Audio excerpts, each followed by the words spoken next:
उत्तरम यत समुद्रस्य हिमाद्रैश्चैव दक्षिणम वर्ष तद भारत नामः भारती यत्र संतति. This is how the Vishnu Purana describes Bharatvarsh. Land to the north of the oceans, land to the south of the Himalayas. That is Bharatvarsh. That is the land of Bharatvasis. My guest today on the Chakravyuh podcast is best-selling author, diplomat, writer, podcaster, producer, Amish. Amish, welcome. Thank you. With the Chola Tigers, the Avengers of Somnath. Thank you. I want to begin by asking you, Amish, why you chose these lines from the Vishnu Purana to describe Bharatvarsh when you talk about the Chol Vansh.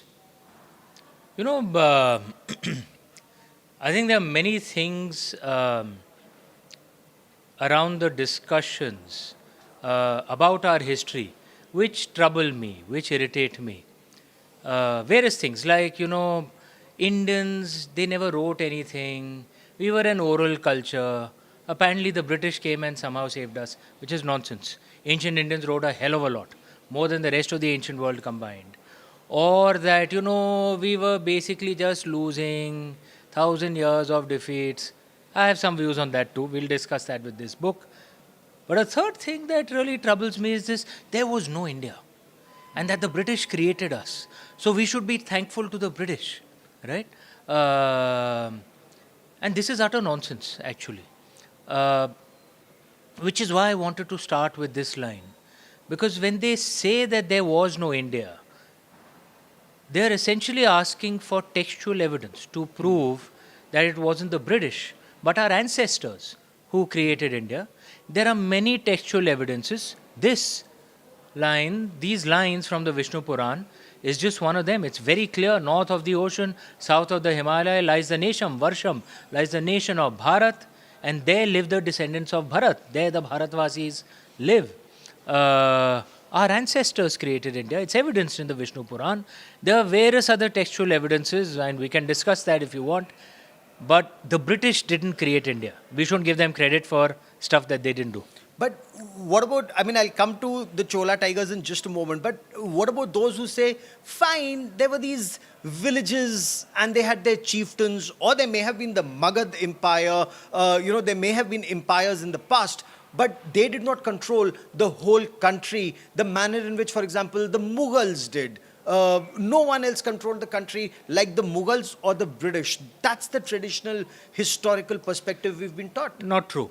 The Mauryan Empire was far bigger than the Mughals at their empire. And the correct term is actually Timurid, not Mughals. Yes. We call them Mughals. They call themselves Timurid, Timurids. descendants of Timur. It's evidenced by their seals, by the way.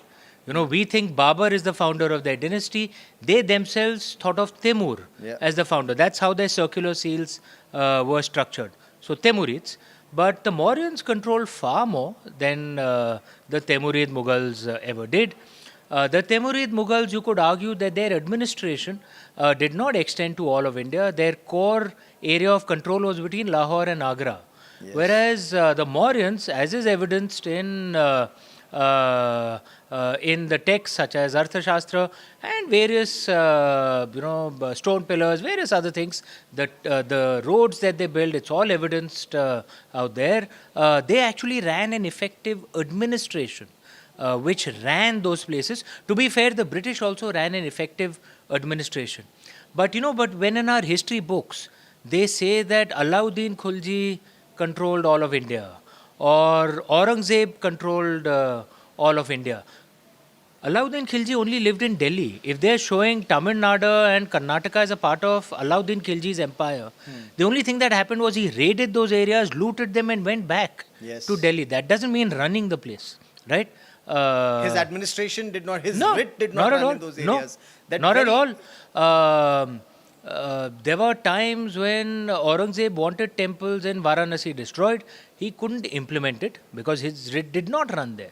And even though he would have collected loot from there. Yes. Yes. His capital was Agra and he could not even have his writ prevail in Varanasi. So, in many of these empires in the last millennium, you could argue they didn't run an effective administration across all these places. The places that are shown as a part of their empire in our history textbooks, large parts of it they could loot whenever they want. Yes, that's a fact. But to give credit to the British, yes, the British actually administered many of those lands, including those that were called the princely states. In effect, the British administered at least their revenue policies, no doubt. It's interesting you mentioned the Mughals, and when they say Mughals ruled this country from 1526 when Babur invaded India to, let's say, I'm not coming to 1857 because barely was Bahadur Shah Zafar an emperor in name, especially after the Peshwas came in, the later Mughals post 1707. So it's actually from Akbar 1556 Yes. to 1707. That's Yes, all that the 150 Mughals years, have yeah. ruled for about And 150 odd years. even Akbar controlled much of conquered large parts of India more in the late 1560s and Yes. 1570s. Yes. So the effective rule actually began around that time, 1570s. And even there, the Bharatiya kings were always fighting for their freedom. This is a strand which we often don't talk about. For example, Maharana Pratap is dismissed as just a small ruler of Mewar. He was much more, but I'll come to Maharana Pratap in a moment. There were rebellions all the time, even forget about from the big kings, even from communities which were relative to the Timurid Mughals, relatively powerless. Akbar was among the better Timurid Mughal rulers. Yes. That cannot be denied. But where do you think his body is? Yeah, Where is his body? mean, Sikandra- it should be in Akbar's tomb. yeah, Yeah, it's not there. yeah. Okay. There was a Jat rebellion.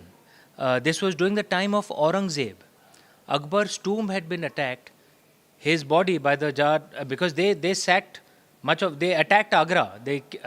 From what I recall, they'd killed the Mughal governor, Agra, Correct. which is a heartland. And Akbar's body was dragged out of his tomb and burnt Yeah. by the Jats. So let me just take a step back.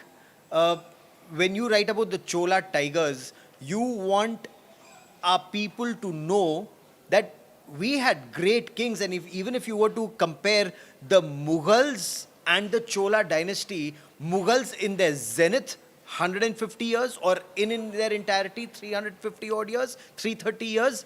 What about the Cholas? Oh, close to 1,000 years in all phases.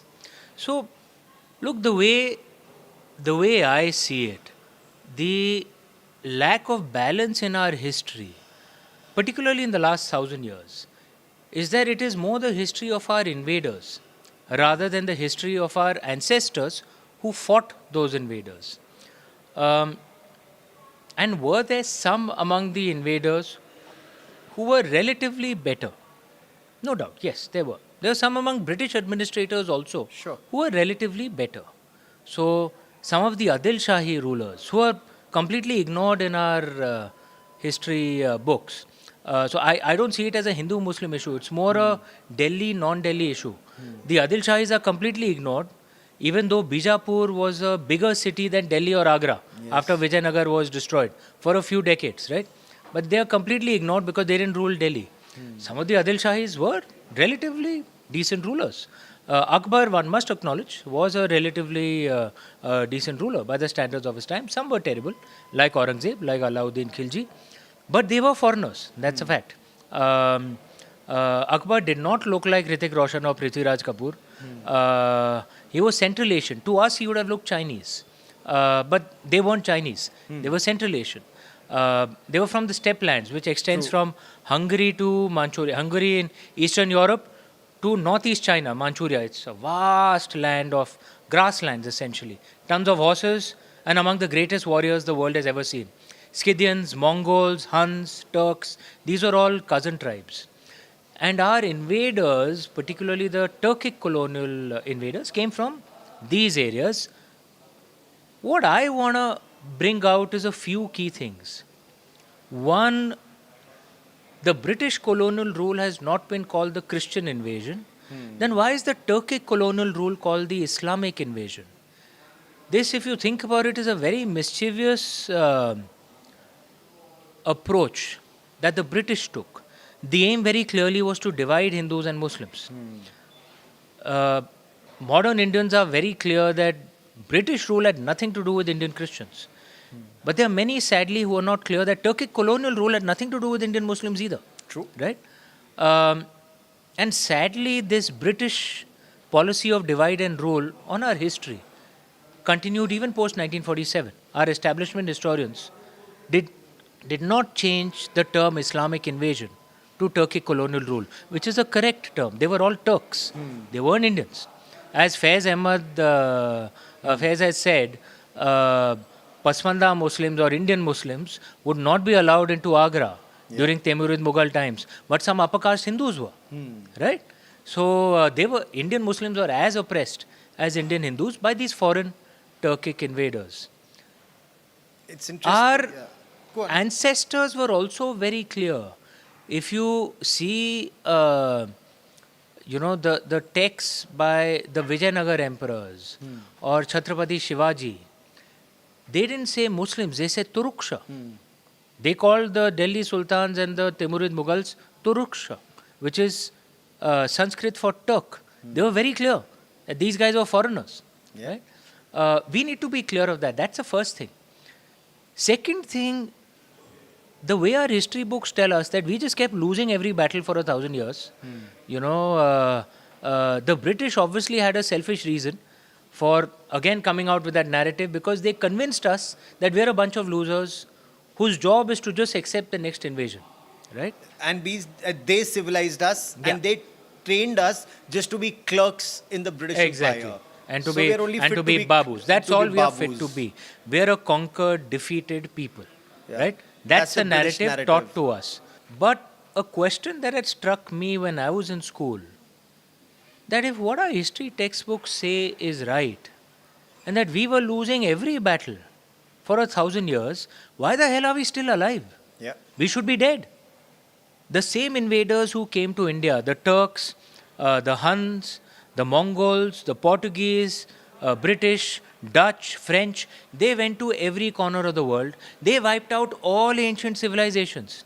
Aztecs, Mayas, Central America, bechare Native Americans in America, Pharaonic Egyptians, Greco-Roman culture, the pagan European culture, all of them all wiped out. Great Zimbabwe in Africa, all wiped out. But 1,000 years of invasions, we Indians are still standing. We are still here, right? So in my mind, the real story of the last 1,000 years is not 1,000 years of defeats. It's 1,000 years of the greatest resistance in human history.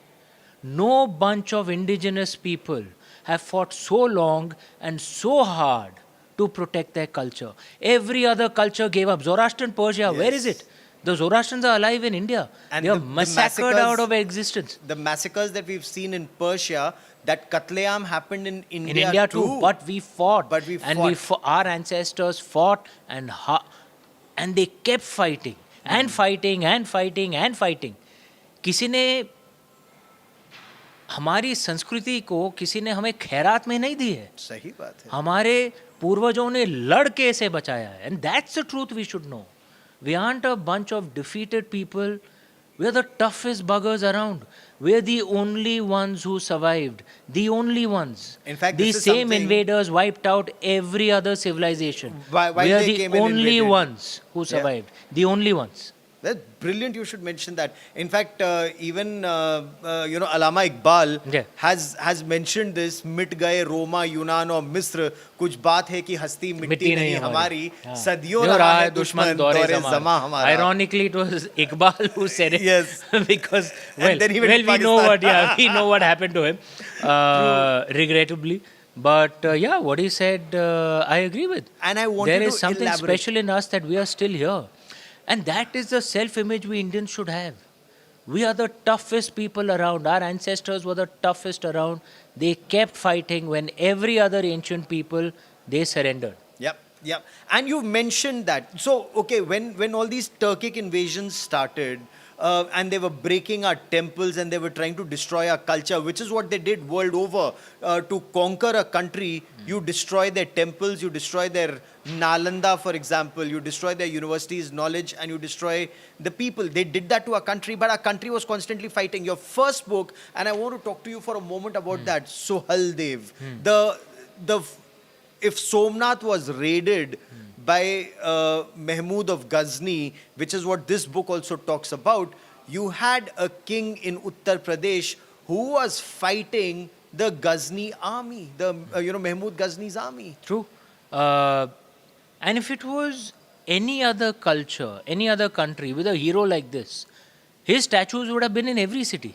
Absolutely. But we are such an idiotic bunch. Why? That because we don't even know these stories, because they haven't been taught to us. But let's be honest, we can't keep blaming the British forever. They've been gone for 75 years, nearly 80 years. It's time we take charge. Who's stopping us from decolonizing our history? Who's stopping us from learning these heroes? It's our fault.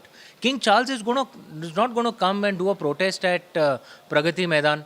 Or where do the protests happen in Delhi? Jantar Mantar. Jantar Mantar. He's not going to do a protest in Jantar Mantar if we decolonize his the education system that his ancestors set up. So someone like King Suhaildev, for example, he was the ruler of Shravasti, which is to the east of Ayodhya in UP, as you rightly said. He put together an army of Hindus of all castes, Indian Muslims, Indian Buddhists. He defeated the Ghaznavid army. And he followed the policy of Lord Krishna. Nothing like I will defeat you and let you go. He killed every single one of the Turkic soldiers. Yes. Didn't leave one person alive. And then legends say he burnt all their bodies. And then apparently the head of the commander was beheaded. He was beheaded, and the head, and his head was sent back to Ghazni apparently with a message. And the message was well received, because for over 150 years, no Turkic army came back to India. And while at that time, the Turks were going around massacring much of the rest of the world, by the way, the Turks destroyed, at that time, because they were the foot soldiers of the Mongol army, they destroyed what was the high point of Arab Islamdom, which is the Abbasid Caliphate. Yes. They're the ones who destroyed it, but they didn't come back to India.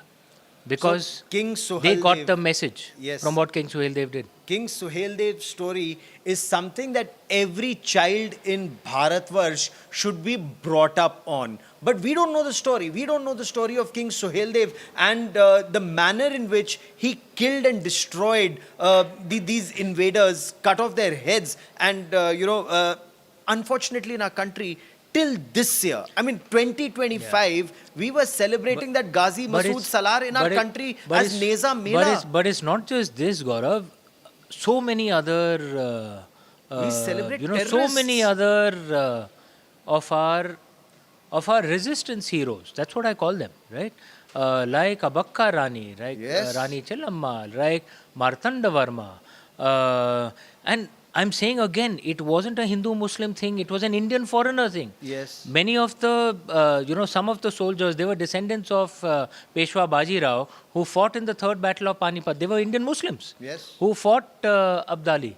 It was, and I'm saying once again, even someone like a Chhatrapati Shivaji, he used the term Turushka to refer to the invaders. He didn't use the term Muslim, right? He was a very proud Hindu. And that, I don't see what's wrong in that. You can be proud of who you are.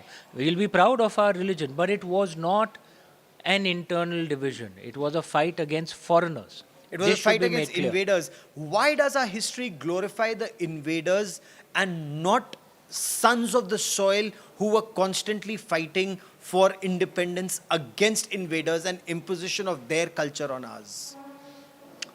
In your view. Look, this needs analysis and research. Why the British did it is obvious, right? They wanted to convince us that we are a defeated people. Divide and rule and convince us that we are a defeated people. Like I said, mischievously calling Turkic colonial rule as Islamic rule.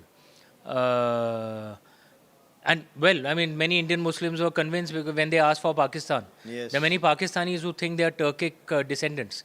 The Turks don't buy that argument, absolutely. Trust me. Pakistanis, wherever they get money, they think they're descendants of those people. But that's one aspect of it. But why it continued post 1947 is genuinely a mystery. Um, In your because school book and mine, did we read more about the Mughal rule of 330 years and not the Cholas who ruled us for 950 years? on it is so obvious, okay? And yes, the Mughals should be covered. Timurid Mughals were among the largest empires that India ever had, but the Lodhis were glorified zamindars. Yes. Why are they given more airtime than the Chodas? Why are they given more airtime than the Gurjar Pratiharas or the So it's not Yeah. just about South India, Yeah. right? The Gurjar Pratiharas of Western India, the Sindhi rulers, the Karkotaks of Kashmir, the Ahoms of Assam, the Palas, Buddhist Palas of Bengal, Adil Shahis who were Muslim, Adil Shahis, they are all ignored, right? It's not just an obsession with our foreigners. Among the things that strikes me in our history textbooks is also an excessive obsession with Delhi. Um, like apparently anything worth happening happened between Khyber and Agra in the last 1,000 years. And I'm not saying Delhi is not important. Of course it's important. But it's not the only important part of India. There were other parts of India too. And if you covered the other parts of India, you'd get a more complete understanding of India. Because our history only covers that region, we see our land as essentially a land of farmers who were largely waiting for the next invader to come from Khyber for the last 1,000 years. But if they had taught us about the Gajapatis and the Kalingas, we would know we were actually among the largest seafaring nations Yes. on earth for most of human history. Yes. Right? The Bali Yatra, which happens in Odisha to this day, is an ancient festival. Bali is in Indonesia. This is an ancient festival which used to mark the day when traders and seafarers from Kalinga would sail out to Indonesia, right? We would know all this if we had a more complete understanding of our history, if it wasn't just obsessed with our invaders and with Khyber to Agra. Yes. You know, it should cover other parts of India too. And India's civilisational knowledge, our trade, so Cholas, for example, and since your book is on the Cholas, the fact that they were trading and our culture was spreading to Malaysia, to Thailand, to Indonesia, to Sri Lanka, not through the sword, but through convincing them. And the biggest temples... We didn't force them. We attracted them to our culture. This was soft power the way it has rarely been seen in history. Even American soft power today is built on their hard power. Right? And it's shocking that this was not taught to us. In our own education system, only those of us who are interested and would read outside of our education system and would read rebel books that were not covered by our establishment would get to know about this. And these quote-unquote rebel books weren't just written by Indians. They were written by foreigners as well, who wrote of the glory So of tell us India. more about how our culture spread to Indonesia, for example, or Cambodia. Angkor Wat में इतने सुंदर बड़े मंदिर. Now when there is war happening between Thailand and It's over Hindu temples. It's over a Hindu temple. Many of your viewers would have traveled to Southeast Asia, and if they hadn't read enough, they'd be shocked to see murtis of Ganesh ji out there, murtis of Kuber, who we stopped worshipping in India. Yes. But they're still worshipped out there. And they are Buddhists, but they worship Hindu gods as well. In any case, it's all intermingled, no, in the Indian way. You can be a Hindu, Buddhist, Sikh at the same time, simultaneously. Absolutely. Just like in Japan, where 70% are Buddhists, 68% are Shintos. Goes up to more than 100% because people identify with more than two religions. Japan accepts the dharmic reality, India doesn't. So we think people can only follow one religion. The dharmic way, you can follow 2-3 religions, it's okay. Because we were seafarers, something that we to an extent forgot. Great shipbuilders, great traders, not just Southeast Asia, but you've also spoken and written about it. Trade with Egypt, trade with Europe, trade with Rome, Indian silk getting into the Roman Empire. There are brilliant... West Asia. There are brilliant scholarly books written by authors like Sanjeev Sanyal, William Dalrymple, various others on this subject. India became wealthy because of trading, largely, right? And innovation. It's not that we suddenly got oil or something and we became... No. It wasn't a... It I mean, we wasn't had a spices. geopolitical lottery. Yeah, we had But we spices had to and grow silk. our spices Yeah. and sell them to make money. Yeah. Right? That's how we made gold. India has the largest hoards of Roman gold coins outside of the Roman Empire. It's because of centuries of trade surpluses. Emperor Vespasian had banned trade with India in the 2nd century Common Era because Rome was going bankrupt, importing goods from India and paying us in silver and gold. Yeah. Pliny the elder had complained that Rome is going bankrupt because we are just buying Indian manufactured goods. Our traders went to Southeast Asia, to China. They took our culture as well. This is how Buddhism, Hinduism spread to all these areas. The Roman soldiers used to follow a religion called Mithraism. Mithra was a Vedic god. Yeah. Right? It was a very popular religion among. So there was trade, our culture, it all spread. How terrible are we, idiotic Indians of today, if we don't even remember these great ancestors because of whom we are alive today? Yes. How worthless are we that we won't even celebrate their sacrifices? That's the least we can do. And I'm so glad you're doing that. And I'm so glad I have this opportunity, not just to talk to you, but to share this, as wide as we can. And we will continue to do so. So wish you all the best Thank for you. your next book, Amish. Many, many thanks for joining me here and being a part of this Chakravyuh conversation. Thank you. Chakravyuh, I'll end with this. Chakravyuh can only be broken with knowledge. Yes. Abhimanyu had no shortage of bravery. Yes. Right? It was Arjun who had the knowledge. We need to revive the knowledge of our ancestors. That's how we'll break the Chakravyuh. That's how we break the Chakravyuh. And this is exactly what we intend to do, to bring out these tales of unparalleled valor of our ancestors. Because if you and I are able to follow our dharma today, it's because of the supreme sacrifice and that endless sacrifices made by our ancestors. We'll be back with the next round of Chakravyuh with more knowledge, because as Amish very rightly put it, it's knowledge that will help us break the Chakravyuh. Many thanks for watching.